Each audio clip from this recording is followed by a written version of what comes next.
آپ دیکھ رہے ہیں مسائل کا حل چینل۔ السلام علیکم ورحمۃ اللہ وبرکاتہ۔ نحمده ونصلی علی رسوله الکریم، اما بعد فاعوذ باللہ السمیع العلیم من الشیطان الرجیم، بسم اللہ الرحمن الرحیم۔ ما لکم لا ترجون للہ وقارا، صدق اللہ العظیم۔ مومن بندے کو ہر حال میں اپنے رب کی رضا پر راضی رہنا چاہیے۔ خوشی کا وقت ہے تب بھی انسان کو راضی رہنا چاہیے، غمی کا موقع آ گیا تب بھی اپنے رب کی رضا پر راضی رہنا چاہیے، کیونکہ مالک ارض و سما اپنے بندے کے ساتھ ہر وقت بھلائی والا معاملہ ارشاد فرماتے ہیں، جو اس کے حق میں بہتر ہوتا ہے۔ نبی علیہ الصلوۃ والسلام کا بیٹا سیدنا ابراہیم، جب ان کی وفات ہوئی تو کائنات کے امام جناب محمد رسول اللہ صلی اللہ علیہ وسلم کی آنکھوں مبارک سے آنسو آ رہے تھے، تو سیدنا عبد الرحمن بن عوف رضی اللہ تعالیٰ عنہ کہتے ہیں، اللہ کے نبی صلی اللہ علیہ وسلم آپ بھی رو رہے ہیں؟ تو نبی علیہ الصلوۃ والسلام نے بڑے قیمتی الفاظ بولے، آپ کا ہر الفاظ قیمتی ہے، لیکن اس موقع پر جو آپ نے الفاظ بولے مومن کو تسلی دینے والے، نبی علیہ الصلوۃ والسلام فرماتے ہیں یقیناً ہماری آنکھوں سے آنسو ہیں، ہمارا دل غمگین ہے، لیکن ہم کوئی ایسا معاملہ اختیار نہیں کریں گے جس سے ہمارا رب ناراض ہو جائے۔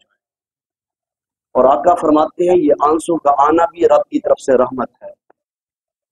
جن لوگوں کی آنکھوں سے آنسو نہیں آتے وہ پتھر دل لوگ ہوتے ہیں، بڑے سخت ہوتے ہیں، وہ ہر میدان میں سخت ہوتے ہیں، وہ فیصلے کے میدان میں سخت ہوتے ہیں، وہ بات سننے میں سخت ہوتے ہیں، وہ بات کرنے میں بھی سخت ہوتے ہیں۔ آقا فرماتے ہیں یہ آنسو کا نکلنا یہ رب کی طرف سے کیا ہے؟ رحمت ہے۔ آقا فرماتے ہیں یہ آنسو نکل پڑتے نا، یہ بوجھ ہلکا کر دیتے ہیں۔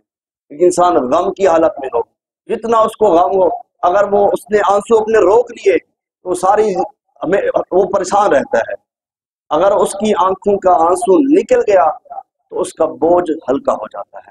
آقا فرماتے ہیں ہم ایسا کوئی کام نہیں کریں گے جس سے ہمارا رب ناراض ہو جائے، کیونکہ ہم اس کے ہر حال میں اس کا شکر ادا کرنے والے، اس کی ہر ادا پر راضی رہنے والے۔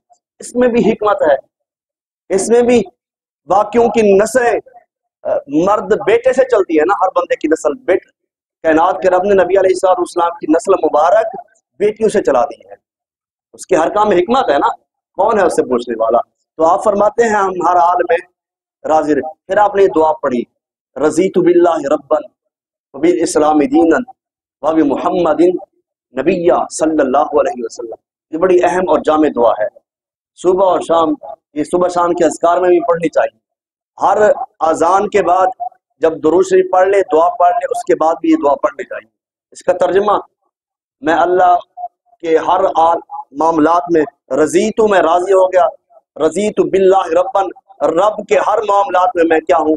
راضی ہوں۔ وہ جس حال میں رکھے، اکثر آپ سنتے ہیں، آپ کسی سے کوئی حال پوچھتے ہیں تو جواب آتا ہے الحمدللہ علی کل حال، ہر حال میں اللہ۔ یہ بندہ اللہ کو بڑا ہی پسند ہے، جو بندہ کہتا ہے نا میں اللہ کے ہر حال میں اس کے معاملات میں کیا ہوں۔ اب خوشی بھی آتی ہے نا، کیا امیروں کو، جو بندہ امیر ہے، جو پیسے والا ہے، اس کو غمی نہیں آتی؟ کیا غریب ہے اس کو خوشی نہیں آتی؟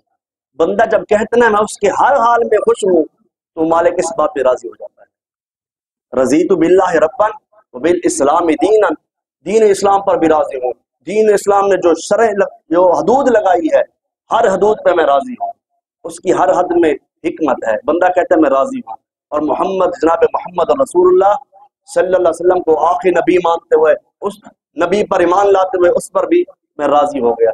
نبی مکرم فرماتے ہیں جو بندہ یہ دعا صبح شام 3 مرتبہ پڑھ لیتا ہے وہ بندہ ایمان کی مٹھاس حاصل کر لیتا ہے۔ پھر آقا فرماتے ہیں واجبت لہ الجنہ، اس بندے کے لیے اللہ جنت بھی واجب فرما دیتے ہیں۔ پھر تیسری حدیث نبی علیہ الصلوۃ والسلام فرماتے ہیں میں اس بندے کا ہاتھ پکڑ کے جنت میں لے کر جاؤں گا۔ سبحان اللہ بھی کہہ دو یار، ہیں کائنات کے سردار نبی،